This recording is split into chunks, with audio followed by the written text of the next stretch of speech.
This is Senor Kaos, the most interesting MC in the world. Yeah. Hard bumping like a kick in a snare. Senor Kaos. Two hungry bros.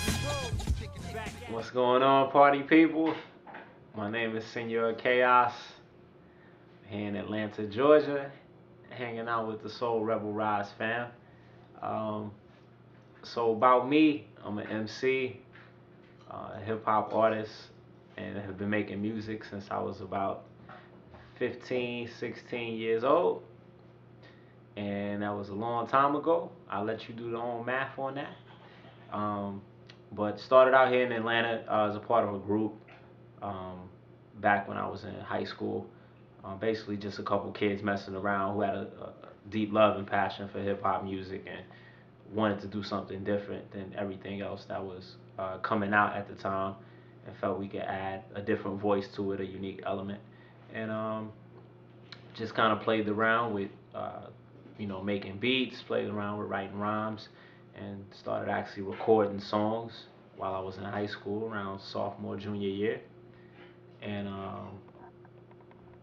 ended up letting people hear those songs, and one by one, people liked them, and kind of let me know that there's an audience out there for my music. So over the years, just kind of kept spreading the word, letting more and more and more people hear it, and then people started telling other people about it, and that brings me to where I am now. People? This is Senor Kaos, aka Senor Kaos, and I'd like to welcome you to the most interesting MC in the world, presented by .gotit.com and thechaoseffect.com.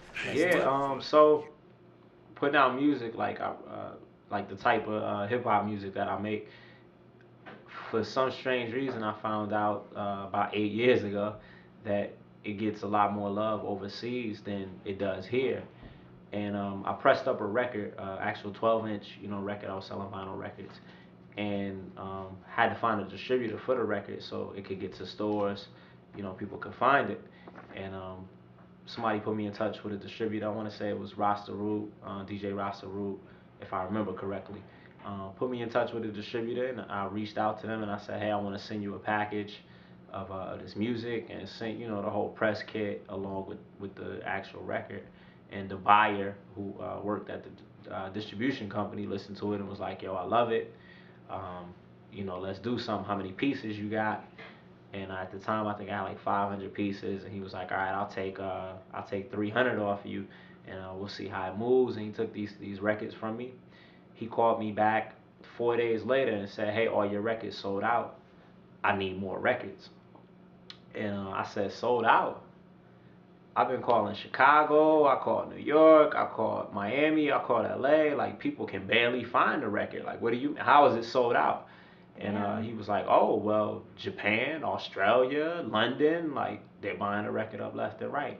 So it was a whole new experience for me. I didn't even think that I would ever sell music, further than Hawaii. You know what I mean? So for this guy to tell me, like, yeah, people in Japan are buying your record and people in London are buying your record, I'm like, wow. So it was a whole eye-opening experience, and because of that, helped get my music around the world, and created the attention from a record label that was in Japan, who kind of saw some of the movement and reached out to me about putting out a record, and put out 2 records through this label. A lot of them were very hard to find in the States, so a lot of people missed them. One of them was re-released like in a different version here in the States. The other one never was. And so it's kind of like it's his own little piece in history. Like, if you really want it, I think there's still some pieces available. You can order it online as an import if you're in the U.S., or you can pick it up in Japan when you buy it. Got an opinion, but don't mean they right. Every MC got a mic, but don't mean they nice. You can be closed-minded if you choose to lose. That's not a failure for them, that's a failure for you. You surprised you see me out pushing flyers on the usual. Brutal, have my street team promote your funeral. Cat in Sweden. Oh yeah. Young dude by the name of Jazz the Cat, and so at the time I didn't really know him. He sent me a bunch of music, and some of his music is in English and some of it is in Swedish. So the English stuff, I was like, okay, cool. I can dig this. The Swedish stuff, I was like, yo, I don't know what you're saying, but the beat is cool. You got a flow. But yeah, so it's a ton of cats. Like, you think it's a lot of rappers, a lot of MCs in the States. You go overseas and it's even crazier. Like every city has its own scene. London has its Oh own yeah. scene. Germany has a whole nother scene. Italy has this, Italian hip hop scene. Japan has a huge scene. So it's really crazy how global it is. It's even crazier to go around the world, and you might go to Japan and you see kids with gold teeth and afros and dressing like you dress, and it's like, wow, this music is traveled a long way.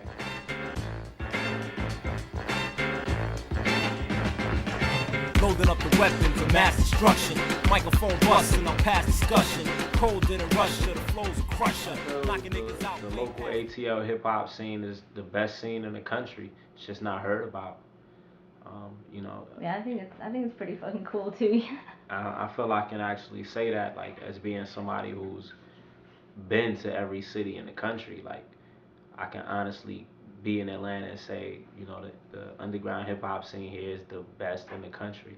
Um, and the only city I feel that comes close to that is Detroit. Of course, Detroit Really? scene is heard about a little more. New York and Detroit, um, produce a lot of great music, but Atlanta does as well. It's just people don't know yet. They still sleeping. They still expecting to hear a different sound coming out of Atlanta, but once they open their eyes, and once we make them open their eyes, and they see all the talent that's here, I think it'll blow up.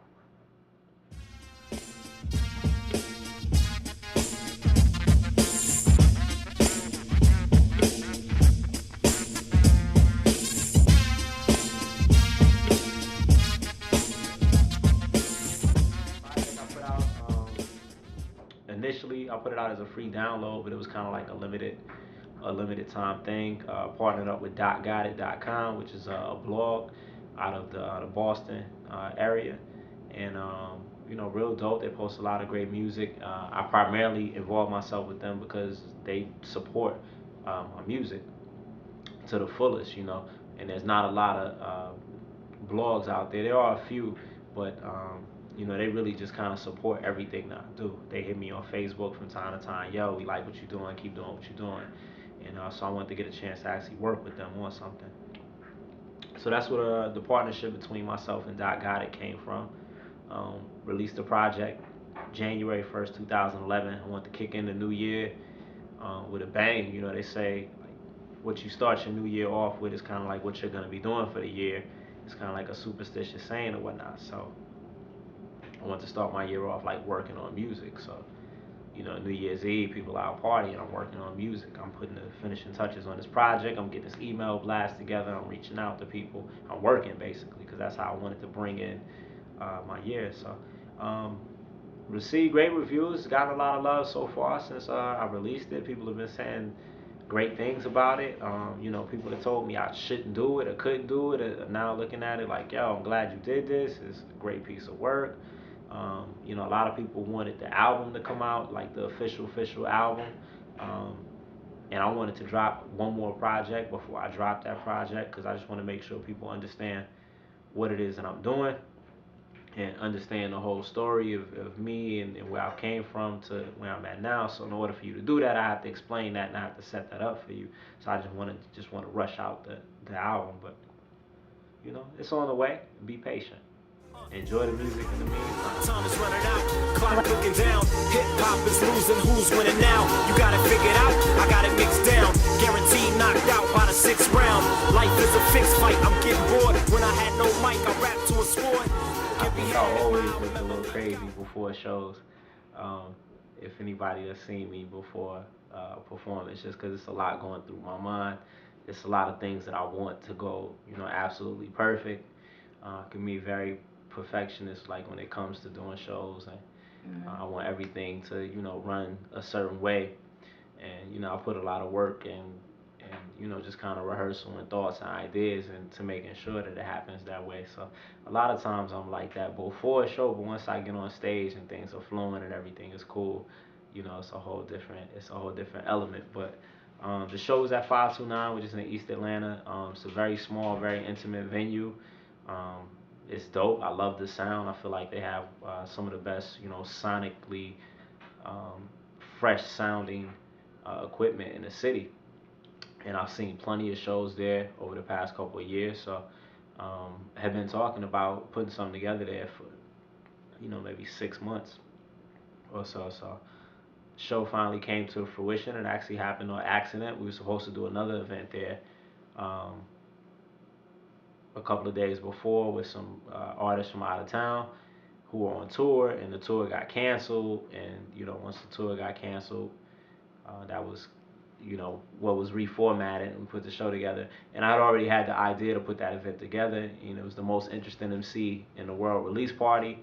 That was a project that I released on New Year's Day. It's about 24 songs, a lot of material on there. It's songs with Boog Brown and Dylan, Four Eyes, Amdex. It's a lot of fly joints on there. So I wanted to do some type of release party for it, even though it was, technically 3 months after the fact. Like, I feel like the music is still fresh. That, as you see, we pulled off a dope release party. A lot of people think, if it's an album, it has to come out on a Tuesday, or the release party has to be the day the project is released. Like, I think with a lot of what I've been doing and pretty much my whole career is just kind of showing people that you don't have to do things the way that people always have done things, or the way that people say you should do things. Like, my project came out January 1st, and I didn't do the actual release party to it until March 2nd. But it gave people enough time to listen to the project, put their ears on it, figure out what they liked about it. So by the time we do the release, they can come out and know some words, have some favorite songs, and be able to bring that energy to the show and be excited about it still. So dope. Yeah.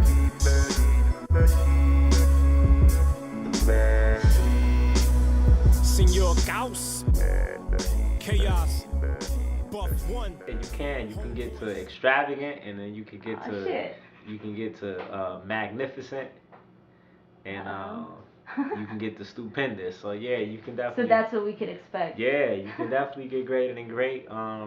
So that project is out. I'm still promoting it. We planning on doing a video for the first single that was released off of it. It's called No More, and that's being put together like as we speak. And I'm trying to get that knocked out, or start shooting it at least in the next 2 weeks here in Atlanta. And of course, with videos have to be edited, and y'all will get to see it soon. After that, the Chaos Effect album is what a lot of people have been waiting on, and that's done. Couple little tweaks, to put on it, but for the most part, the recording for it is done. The album is produced entirely by Atlanta producer Illustrate, who I'm very excited to work with. Very dope producer, and I think once people hear this album, it's gonna kind of take both of us to a new level.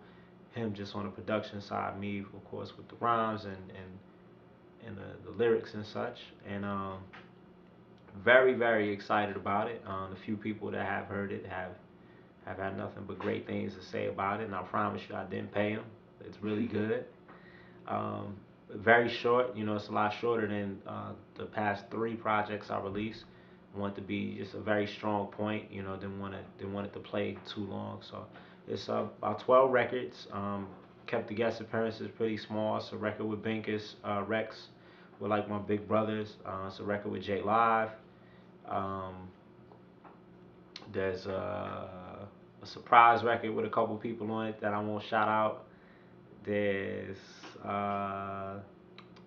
joint with Ozzy Reigns and Lyric Jones with some vocals, and it's very, very like to the point, very strong. So I can't wait till people get a chance to check it out, and hopefully that'll be coming out this summer 2011, God willing. Fingers crossed. As long as people out there are ready for it and willing to support it, I feel comfortable putting it out. Introducing the machines. Half human, half beast, half machine. Magnetically attracted to the rap scene. I'm just a vessel, constant, consciously heard.